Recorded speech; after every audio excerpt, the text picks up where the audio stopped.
এক লোক এসে মুহাম্মদ ইবনে সিরিনকে বলল যে আমি দেখলাম আমার ছেলে পানি খেতে খেতে পেটটা এত বড় হয়ে গেছে। এই একই স্বপ্ন আরেকটা লোকও দেখলো, দেখে এক মূর্খের কাছে জিজ্ঞেস করলো। সে বলল, সর্বনাশ, এত বড় পেট হয়ে গেছে, তোমার ছেলে তো মারা যাবে। ঠিকই কয়েকদিন পরে ছেলেটা মারা গেল। আর একই স্বপ্ন দেখে এই লোক মুহাম্মদ ইবনে সিরিনকে জিজ্ঞেস করেছেন। উনি বলেছেন যে তোমার ছেলে তো অনেক বড় আলেম হবে। ঠিক তাই হয়েছে, ওই ছেলে অনেক বড় আলেম হয়েছে। তাবিঈদের মধ্যে মুহাম্মদ ইবনে সিরিন খুব ভালো স্বপ্নের ব্যাখ্যা জানতেন। তো ফাইনার রুইয়া তাকাউ আলা মা তুআব্বার, স্বপ্নের ব্যাখ্যা তেমন হয় যেমন এটার ব্যাখ্যা করা হয়।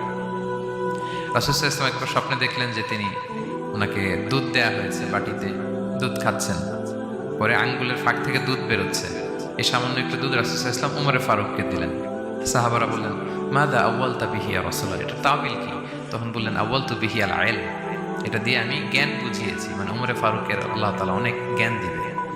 স্বপ্নে কেউ দুধ খাচ্ছেন, এটা আপনার জ্ঞানের প্রতীক। রাসূল সাল্লাল্লাহু আলাইহি ওয়াসাল্লাম স্বপ্নে দেখলেন লোকজন দাঁড়ানো, কারো গায়ের জামা এতটুকু, কারো এতটুকু, কারো হাঁটু পর্যন্ত, আর উমরে ফারুক জামা একেবারে টেনে হিঁচড়ে যাচ্ছে। তো সাহাবারা বললেন, মাদা আউয়ালতু বিহি ইয়া রাসূলুল্লাহ, এই স্বপ্নের তাওবিল কি, ব্যাখ্যা কি?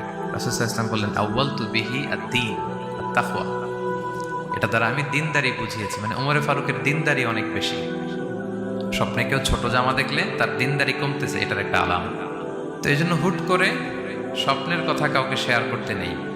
রাসূল সাল্লাল্লাহু আলাইহি ওয়াসাল্লাম ফজরের সালাতের পরে মসজিদে নববীতে সালাম ফিরিয়ে সাহাবাদের দিকে মুখ ফিরিয়ে বসতেন, তাসবিহ পড়তেন, এরপর জিজ্ঞেস করতেন, হাল রাআ আহাদুম মিনকুম আল বারিহাতা রুইয়া, গত রাতে কেউ কোনো স্বপ্ন টপ্ন দেখেছে নাকি?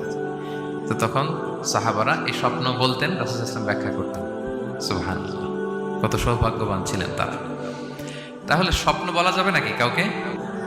খুবই শুভাকাঙ্ক্ষী, আপনার একেবারে ক্লোজ ফ্রেন্ড, তাকে বলতে পারেন। আর অনেক বড় আলেম যিনি ভালো ব্যাখ্যা করতে পারবেন, আপনাকে গাইড করতে পারবেন, তাকে বলবেন।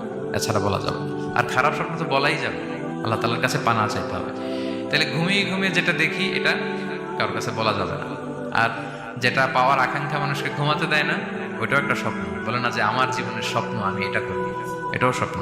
এই ভিশনও শেয়ার করা যাবে না কারোর সাথে। আপনারা তো ব্যবসায়ী মানুষ, টিপস শিখাই দিয়ে গেছে।